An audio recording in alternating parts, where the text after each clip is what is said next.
Hey everybody, we are here at the Hibbs house today working on the back porch.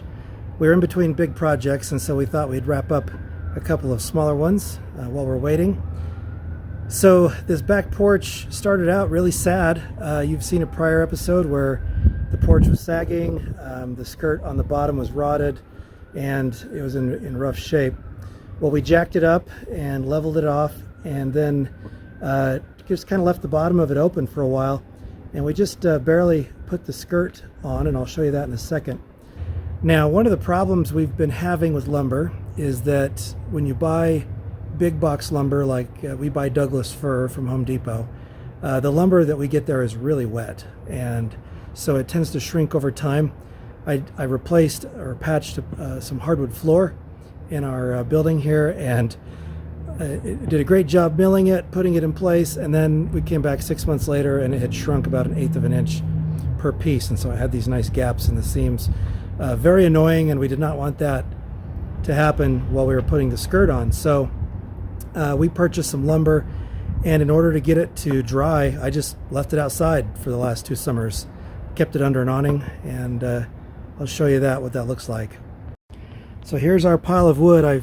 These are the leftover sticks that I haven't used yet, but this wood is very dry now. It's been sitting here 18 months. You can see it's kind of got a patina on it. It's turning gray a little bit after being out in the weather, but it is very dry and very stable, and it's great to work with. So we had to make this stuff from scratch because you can't buy it at Home Depot. And like I said, we use Douglas fir, which is my preferred building material. That's what is mostly on the outside of these old homes is fir. It lasts a long time if it's painted and treated well. So definitely do not want to use pine on these kind of projects because they will rot within a couple years, and you're going to regret doing all that work for nothing. So just to show you what we created, and this is a spare piece that's left over from the project. So we have this board here. This is our tongue and groove beadboard. You can see the little bead on the end there where the tongue is, and then we got our groove. Used a dado blade to get the groove and the tongue going, and then I used my router to create the bead. I bought a special bit for that, a plunge bit with a 1/8 inch radius on the curve. You can see that nice little divot there. So this is what it created, and then these pieces just locked together, and they're great. So here's what we did. You can see the new lumber. Obviously we have more to do, but at least for the rest of the porch, but this skirt is looking really good. We got our top and bottom bands.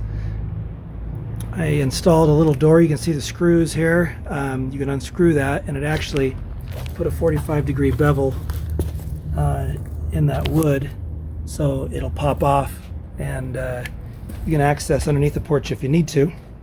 I don't want to catch any of you underneath my porch, by the way. But yeah, here it is, all put together, locking nicely.